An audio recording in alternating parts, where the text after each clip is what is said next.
এই মুহূর্তে আমরা টেলিফোনে যোগাযোগ করতে পেরেছি বিজেপি নেতা সজল ঘোষের সঙ্গে। সজল দা, স্বাগত আপনাকে কলকাতা টিভিতে। আরো একবার বাঙালি পরিযায়ী শ্রমিকের উপরে তাকে আটক করা, মারধর করা, হেমন্ত বর্মন রাজবংশী পরিযায়ী শ্রমিক, তাকে আটক করে উলঙ্গ করে মারধর করা হচ্ছে, হরিয়ানা পুলিশের বিরুদ্ধে এই অভিযোগ।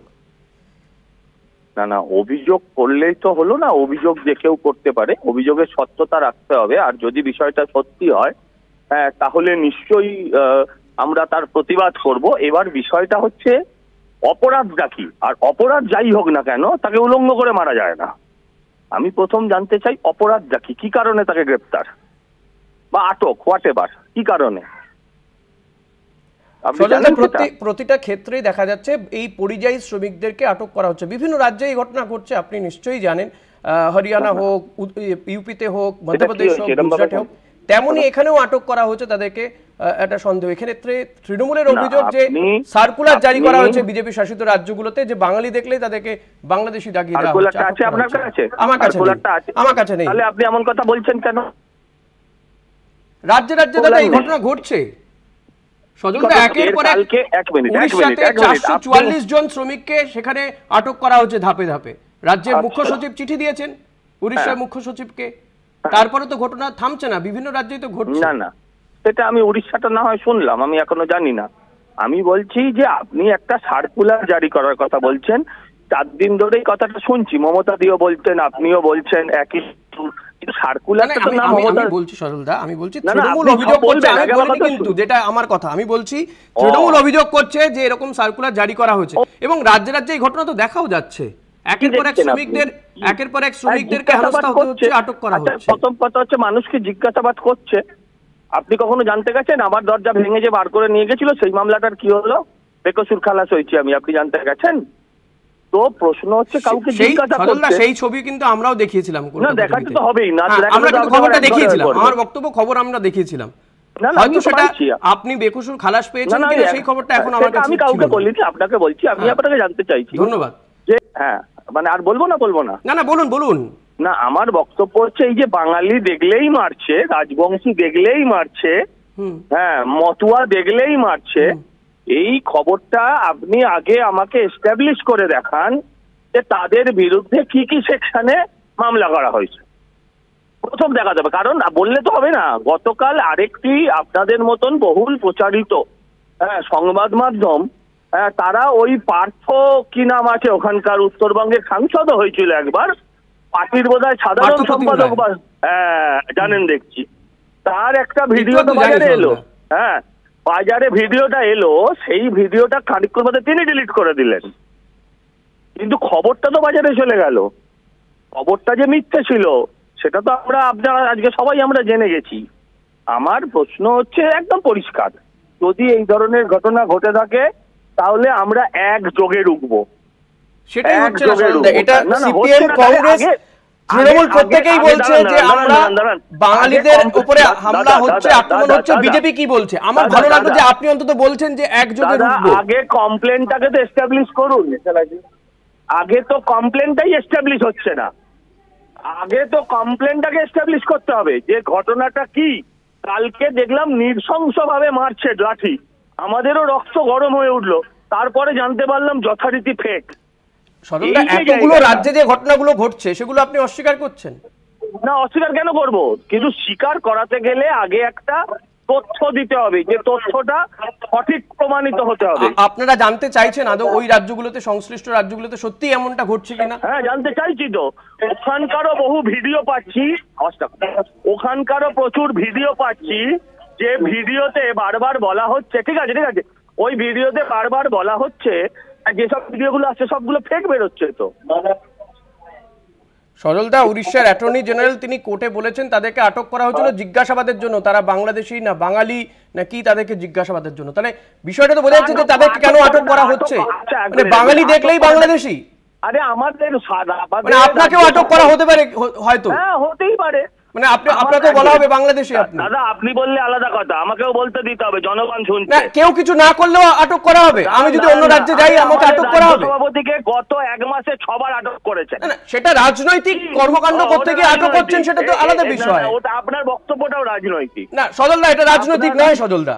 আমি একদম বাঙালি হিসেবে, একজন নিরীহ বাঙালি সাংবাদিক হিসেবে এই কথাটা বলছি। বাঙালি কোথায় ছিলেন যেদিন ছেলেমেয়ে চাকরি চলে গেছিল? সেদিনও খবর করেছি আমরা সজলদা, সেদিনও আমরা খবর করেছি। আমাদের কাজ খবর করা, আমরা সেদিনও খবর করেছি সজলদা। আমাদের কাজ খবর করা, আমরা সেদিনও খবর করেছি, আজকেও খবর করছি। সজলদা, আপনি হয়তো আমার চ্যানেলটা দেখেন না, এটা আমার দুর্ভাগ্য যে আপনার মতন এমন ভিউয়ারকে আমরা পাই না। আমরা খবরটা করি, কিন্তু আমরা প্রত্যেক মুহূর্তের আপডেট দিই সজলদা।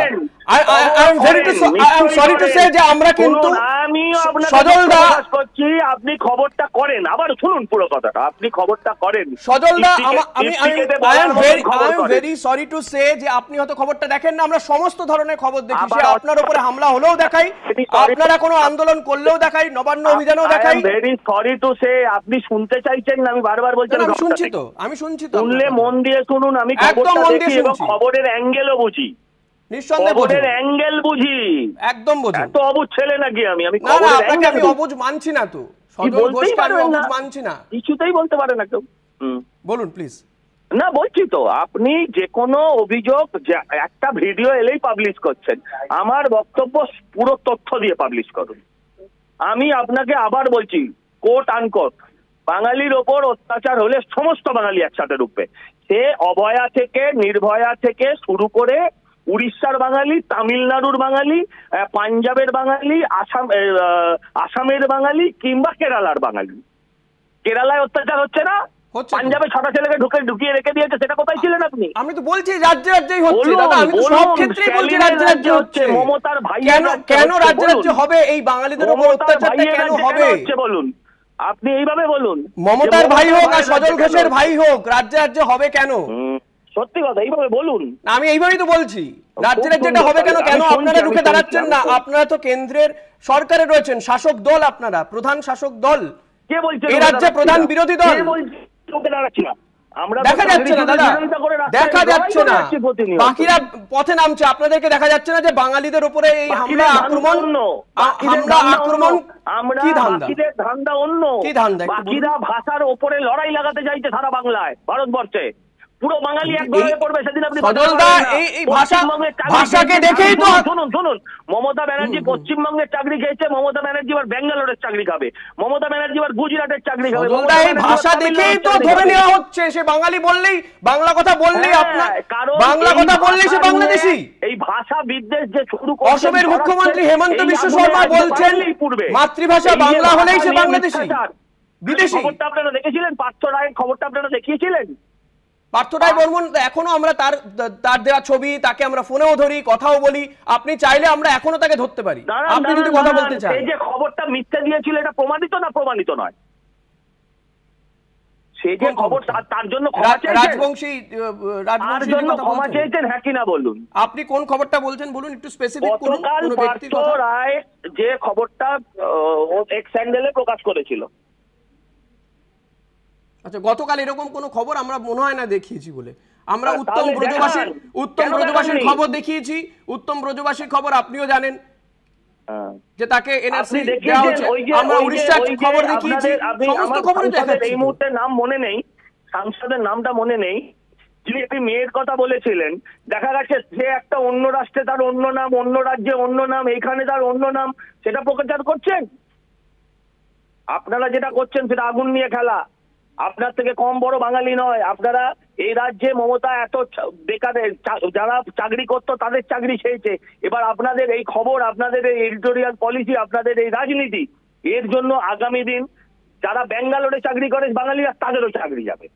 যারা গুজরাটে চাকরি করে, যারা রাজস্থানে চাকরি করে, যারা তামিলনাড়ু, আসাম, আপনি তো রীতিমতো সব জায়গায় চাকরি। সজলদা, আপনি রীতিমতো থ্রেট দিচ্ছেন। আমার অনেক বন্ধু বান্ধব রয়েছে, অন্য রাজ্যে চাকরি করে। ইনফ্যাক্ট আমার আত্মীয় রয়েছে বেঙ্গালুরুতে চাকরি পেয়েছে সদ্য। আপনারা থ্রেট করছেন, আপনি থ্রেট দিচ্ছেন রীতিমতো, আপনি অন ইয়ার থ্রেট দিচ্ছেন সজল ঘোষ। আপনি না পেরে অন্য পাল্টা ভুলভাল, না আমি ভুলভাল বলছি না, আপনি তো বলছেন যে বেঙ্গালুরুতে চাকরি খাবে, গুজরাটে চাকরি খাবে, খাবেটা কে? কোন লাইনটা আপনার ভয় লেগেছে আপনি বলুন। আপনি এটাই তোমার গায়ে লাগছে। আমি তো ভয় পাচ্ছি, আমি ভয় পাচ্ছি যে আমার বন্ধুটার চাকরি চলে যাবে হয়তো। ভয় লেগেছে সেটা বলুন। এই যে বললেন যে গুজরাটের চাকরি খাবে, বেঙ্গালুরুর চাকরি খাওয়া যাবে, এটা তো ভয় পাচ্ছি। তো এই সমস্ত এই রাজ্য জুড়ে আর শুধু বাঙালি বিদ্বেষী হবে, শুধু বাঙালি বিদ্বেষ কেন হবে? সজলদা আপনি একজন বাঙালি হয়ে বলছেন বাঙালি বিদ্বেষ শুরু হলো, গোটা দেশেই তো হচ্ছে, বিজেপি শাসিত রাজ্যগুলো তো হচ্ছে। সারা ভারতবর্ষে আমরা একসাথে লড়বো। তাহলে তো এক্ষেত্রে বলতে হয় যে তৃণমূল যেটা বলছে আপনাদেরকে বলছে তো তৃণমূল যে এবার আপনাদেরকে এই প্রশ্নের মুখে পড়তে হবে। সিপিএম বলছে, কংগ্রেস বলছে যে আপনাদের পাড়ায় পাড়ায় এই প্রশ্নের মুখে পড়তে হবে। সজলদা সন্দেহের বশে যে কোনো লোককে আটক করতেই পারে, একটা নিরীহ সাধারণ শ্রমিক মানুষকে আটক করতে পারে, তার বিরুদ্ধে কোনো ক্রাইম নেই, কিছু নেই, অভিযোগ নেই, মানে আমি যদি আজকে যাই উড়িষ্যাতে আমাকে আটক করে নিতে পারে। আপনি জানলেন কি করে অভিযোগ নেই? একের পর এক দেখা যাচ্ছে তো দাদা, এক মাস 25 জন, 20 জন, 30 জন, 40 জন, 444 জনের বিরুদ্ধে কোনো অভিযোগ নেই। বাংলা বললে, মাতৃভাষা বাংলা হলে বাংলাদেশে দাগিয়ে দেওয়া হচ্ছে, অসমের মুখ্যমন্ত্রী বলে দিচ্ছেন, ন্যারেটিভ ছড়াচ্ছেন, আবার মিথ্যে ন্যারেটিভ ছড়াচ্ছেন, এটা করবেন না, আবেদন করছে। কোনটা মিথ্যে ন্যারেটিভ? এই যে বাঙালি দেখলেই মারছে, তাই তো হচ্ছে, বাংলা ভাষা বলার জন্য, বাংলায় কথা বলার জন্যই তো হচ্ছে। মিথ্যা কথা বলছে। কোথায় মিথ্যা কথা বললাম বলুন? এই যে বাঙালি দেখলেই মারছে, তো বাঙালি দেখলেই তো মারছে, বিভিন্ন রাজ্যের শ্রমিকদেরকে ধরে ধরে নিয়ে যাওয়া হচ্ছে। 25 লাখ বাঙালি আছে, দাঁড়ান, কর্ণাটকে 25 লাখ বাঙালি আছে, 25টা কেস দেখি আপনি পুরো 25 লাখকে আইডেন্টিফাই করে দিচ্ছেন। 25 লাখের শুধু বাংলা বলার জন্য যদি এইভাবে রাজ্যে রাজ্যে আইডেন্টিফাই করা হচ্ছে, রাজ্যে আপনি 25 লাখ বলছেন, রাজ্যে আমি জানি না সেই 25 লাখকেও আগামী দিনে কি করা হবে। আপনার তথ্য অনুযায়ী, আমার কাছে তথ্য নেই যে 25 লাখ আছে কিনা। দিল্লিতে আপনি জানেন না, যেখানে বাঙালি বস্তিতে বিদ্যুতের কানেকশন কেটে দেওয়া হচ্ছে, জল বন্ধ করে দেওয়া হচ্ছে, বাংলাদেশে পুশব্যাক করে দেওয়া হলো। দায়িত্ব নিয়ে বলছি মিথ্যা কথা, আপনি সবকটাকেই অস্বীকার করছেন। আবারও বলছি, দায়িত্ব নিয়ে বলছি। আপনি সজলদা, আপনি সমস্ত অভিযোগগুলোকে অস্বীকার করছেন। শুনুন, আমি আপনাকে দায়িত্ব নিয়ে বলছি, কোট আনকোট সব তো আপনাদের রেকর্ড হচ্ছে।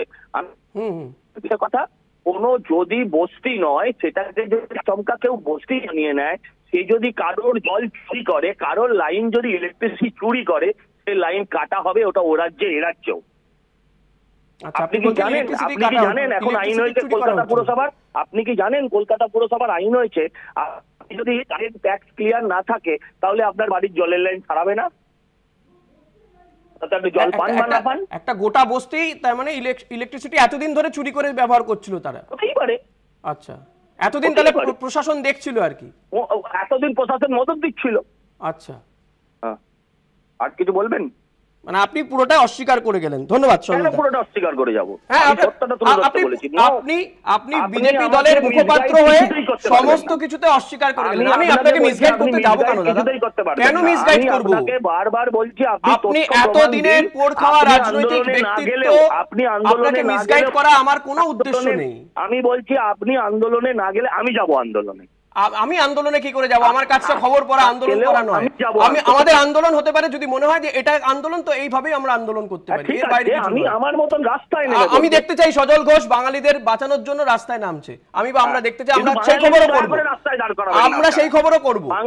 চাইলে আমিও যাব পথে, আমিও আপনার সঙ্গে সেই পথে আপনার ইন্টারভিউ করার ইচ্ছা রয়েছে। থ্যাংক ইউ সজল দা, অনেক ধন্যবাদ আপনাকে। Thank you.